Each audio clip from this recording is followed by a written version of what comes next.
Põhja-Ameerikast pärit lumimari on tuntud kui dekoratiivne hekitaim, mis talub hästi pügamist. Lisaks inimestele talub ta ka erinevaid keskkonnatingimusi ning seetõttu saab teda kasvatada ka looduslikust levialast väljaspool.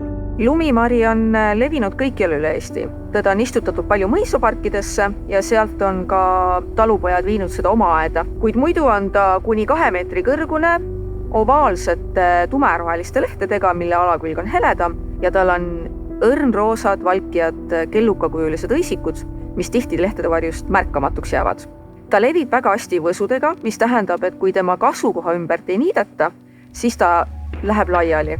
Ta tekitab tihedaid kogumikke, mille all midagi muud ei kasva, võttes ruumi ära nii meie oma looduselt.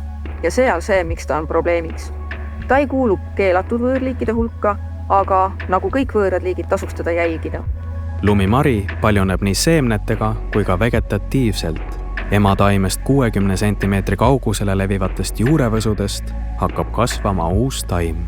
Levikuandmete kohaselt on lumimarja ohustav mõju Eesti kodumaistele liikidele aastatega kasvanud. Projekti käigus me katsetame erinevaid tõrjemeetodeid, näiteks niitmist, kuumauru ja kettpurustit, et teada saada, mis on kõige kuluefektiivsem ja kõige lihtsam variant nendest liikidest lahti saada. Trimmeriga niitmisele eelnes sama aasta kevadel tööala korrastamine. Tööalalt eemaldati võsalõikuriga puitunud taimevarred kuni 10 cm kõrguselt.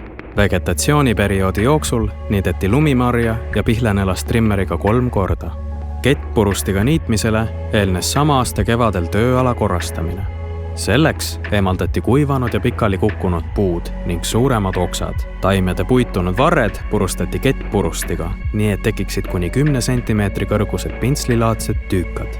Kuumauruga töötlemiseks kasutatakse spetsiaalset aurumasinat. Aurumasinast tulev kuum vesi on 98–102 kraadi. Vegetatsiooniperioodil töödeldakse taimi kuuma auruga 3–4 korda. Iga aiapidaja ja taimehuvilise kohusetundlik käitumine aitab samuti probleemi ennetada. Aiajäätmeid ei tohi mitte kunagi viia metsa, teeserva või võsa vahele. Taimejäägid tuleb alati kompostida või oma aias ära põletada. Koduaias võiks alati eelistada kodumaiseid liike ning hoiduda invasiivsete võõrliikide toomisest aeda.